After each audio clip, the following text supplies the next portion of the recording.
Hello everyone, welcome to another video. So the video today is on this 2004 Citroen Xsara Picasso, and the problem with the car is that the interior heater fan only works on speed 4. So you're not able to see it, but you should be able to hear it. So as you can see on we got off, 3, as you can see you can't hear anything. If I turn it on to 4,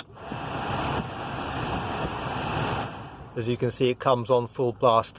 Now when you've got a situation like this where it actually works on the top speed, which is usually 4, whatever it is, where it works on the top speed but it doesn't work on the lower speeds, it's almost nearly always the heater resistor. I mean, technically it could be the switch, but it's or the wiring between the resistor and the switch, but almost always it is actually the heater resistor.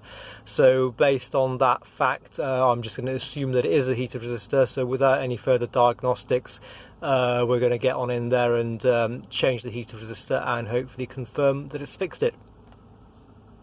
So okay, we're going to start by removing the glove box lid, and in order to do that we need to remove these 3 T20 Torx screws at the bottom there. So actually we don't need to completely remove the glove box lid. Once the bottom is loose, as you can see, we've got access to these 4 further T20 Torx bits now, or Torx screws I should say, so we just need to go ahead and remove those now. Okay, so I've just temporarily closed the glove box lid back up out the way. It's just being held on by its sort of latch up there. So next thing we need to do is come down here and we need to remove this 10mm bolt here.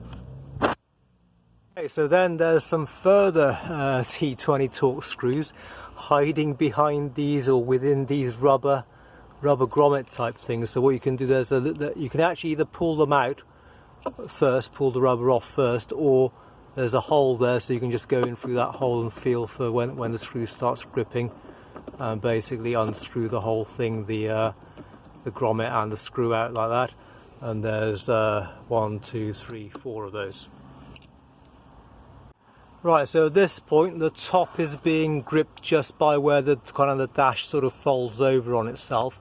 So what we can do is just kind of release it by pulling that out, and then it's going to be a bit difficult to do it one-handed, but I think the whole thing should just pull out. Okay, I'm going to put the phone down and just try pulling the whole thing out whilst jiggling it a little bit. If I do discover any more hidden screws, I will obviously report them. But I think I just need to sort of shake it around with 2 hands whilst pulling it out. I think that's how it's going to come out. Okay guys, so I am actually struggling to get it out. I mean, I don't want to sort of like really force it and break anything. So so what I'm going to do is right at the bottom here, there's this like sort of carpet sort of trim kind of piece, which is held on by 1, 2, 3 and I think 4 over there, kind of like plastic clips. I thought that whole thing would just come off with the bottom of the glove box, but seeing as something's holding it, I want to sort of dismantle, take this off, have a good look underneath, and I think in any case it's probably going to make it a bit easier to get the glove box out in any case, so that's what I'm going to do next.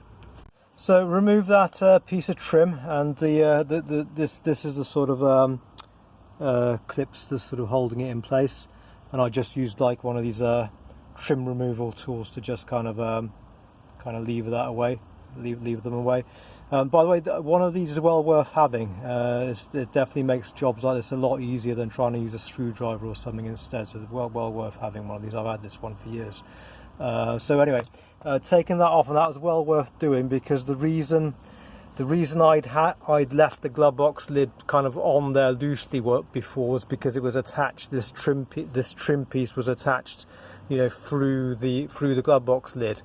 So now that one side took the trim piece off, it was just, you know, easy enough just to sort of completely take the glove box lid off, which I have done. And then now this is moving a lot more freely. Sorry, pointing the camera in the wrong place. Now the main glove box is moving a lot more freely. I can see that I just need to, if I just pull it up and just lift this bit up and over and just sort of like make sure that light isn't catching on the top, this is now going to pull out. All I do need to do before pulling it out is just release the wiring on the glove box like there. Right guys, I just want to show you the operation of this connector in a bit more detail, because you would think that you would just like have to push down on this bit and then just sort of pull it out, but actually what this bit doesn't, so this is the bit, there's a bit there that holds it, and pushing this down does not push this bit down enough to you know, to clear the tab. So what I've done is, and what I would suggest you do as well, use something like this pick to push down directly on this bit, whilst at the same time pulling it out with your fingers, or actually better still, use a screwdriver to push down on that bit, and at the same time lever with another screwdriver. Try again, little by little. That's in there really tight, but anyway, that's the way to do it, because as you can see, if you just push down on this bit, it doesn't really create enough movement there. You need to be pushing down directly on that bit so it clears this bit. Okay, so we finally got the glove box completely out of the way. So then if we go in and have a look, sitting roughly where behind the radio, I suppose, is the motor, the interior fan motor. So next thing we need to do is take off the connector for it. There's like tabs on either side that push in, I think. Is that how that's how it looks? Yeah, is it? Hang on, let me just see how that works. Yeah, so I've just disconnected it, so basically what you got is push in there and push in there, and then it just pulls out. Okay guys, so to improve access a little bit, I've decided to sort of disconnect some of these wiring connectors that were here. So this small brown one that was in there, it just pulls out. This one has got like a tab. You've got to push that tab in, but you've got to push it in so quite hard. The way I ended up doing it was actually sort of like pushing it in with my little screwdriver like that, pushing it in like that, whilst at the same time obviously sort of pulling the connector away. And on the third one, you have to sort of just push this bit in, but it is kind of like on the other side too, so you have to just make sure you feel for it and just sort of like push that bit in. And I just kind of did a little bit of levering action with the screwdriver as well. But with these connectors, you do want to be gentle, because I mean, they do take, they're in there pretty tight. They do take a bit of effort, but it's just a matter of like feeling your way. Like, you need to sort of apply enough effort to kind of like get them loose sometimes, but then like you do need to make sure that whatever sort of like system of tab system it is to hold it in place, that has actually released. Because especially on this one, you know, it's a bit like the glove box like one, it's really difficult to sort of like get that pushed in far enough to get this bit to move enough to release it. But anyway, I'm probably going on about that, but the reason I am is because if you do break these things, then you end up with a loose connection, and then you've got other problems, so it is best to be careful. Okay, so the next thing we need to do is actually remove that motor. And to remove it, we need to twist it to the right, clockwise, and then it should just pull out. But before we can twist it, we need to release this. I'm just pointing with my laser thing. This tab here locks over the top of this kind of like sloped bit of surface there. So what we need to do is like pull back on this tab to release it and let it go over this sort of sloped bit, and then the whole thing should twist to the right and pull out. So no way I'm going to be able to film that, so I'm just going to do that off camera and come back to you guys in a bit.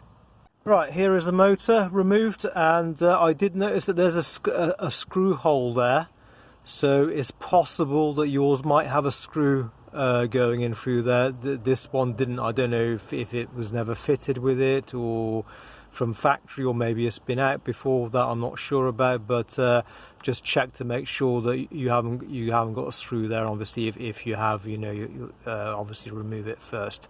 So anyway, once the motor's out, the resistor is actually this thing here, and we need to kind of like twist that, I think if you twist it and it comes down, I think, I'm not sure which way. I'll just get it out and then I'll let you guys know. Right guys, I am not going to lie, getting this thing out of there is not easy, or at least it wasn't easy for me. The reason being is I just could not figure out a way of getting both hands onto it, I should say. So I forgot to say, so it's up on the top of that bit, like I showed you on the previous shot, and to release it is easy enough. You just rotate it anti-clockwise about that much, and it just pulls down. So that bit's okay. But then there's just a very small amount of slack in the wire there for the connector, and it's just all the way in there. And like I said, I just could not get two hands onto it in order to kind of have one hand on the resistor and one hand on the connector and release it. I just could not do it. So in the end, this is the way I did it. I mean, if anybody's got a better way of doing it, I'd be very happy to hear it, but this is the way I did it. So first of all, in order to have a better chance of at least seeing what I was doing, I hung my torch up there like that, kind of like pointing into the into where the motor is, or was, I should say, into where the resistor is. So that's the first thing I did. And then, so I managed to get my left hand on it like that. And with my right hand, first of all, I used like a reasonably long screwdriver with a small end. And what I actually did was I actually kind of like just broke off the bits, the tabs on this old resistor, because I thought this is being chucked away anyway. It doesn't really matter. So I just sort of twisted the screwdriver like that, the small one, on both sides. And as you can see, I just broke off these tabs basically on the old resistor. And then I got a slightly bigger screwdriver, and I just wedged it in between, like the top of the resistor and sort of like bits of the connector, and I gently just went around, just prizing until eventually I got it off. Now, luckily, once you've done that, getting the old new one back on there is much easier, because you can just kind of like just grab with what you don't need two hands on it. You can just grab the have the resistor kind of like that, grab the rest of the connector and just kind of like pull it on like that with your fingers using just one hand, and then it's just a matter of just kind of like placing it like that and twisting it back on and up there. So it is doable, like that, but yeah, it's not easy. It definitely takes a bit of patience and a bit of like messing around with screwdrivers and stuff like that. And like I say, if you're watching this video and you know of a better way to do it, please comment, because that would be helpful to me and obviously anybody else watching. But that's the only way I could think of doing it. Anyway, so I'm glad it's this one's out and the new one's back in. So what I'm going to do is put the motor back on. And hopefully before putting the glove box and everything back on, just confirm that it's working. Right guys, motor's back on. Obviously reverse of taking it out, and I've obviously put those connectors back on as well, and I haven't tried it yet actually, so moment of truth, I'm just going to shut this door so you've got a better chance of hearing the fan. I'm going to start the engine up, because the battery's a bit weak on this car. It keeps going into battery saver mode, so I'll start the engine up. Oh, already it's working on 3, 2, 1, off, 1.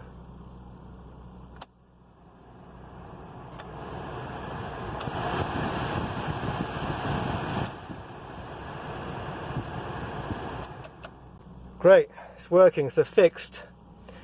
I can smell a little bit of burning smell, but I'm guessing that's probably normal, but just because that resistor's just being switched on and getting hot for the first time.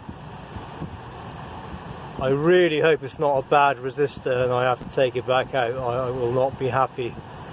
But yeah, I can definitely smell a definite burning smell at the moment. But anyway, that's got nothing to do with actually it's going now, it's gone now. I think there's probably a bit of like oily coating or whatever from the manufacturing process, I'm guessing.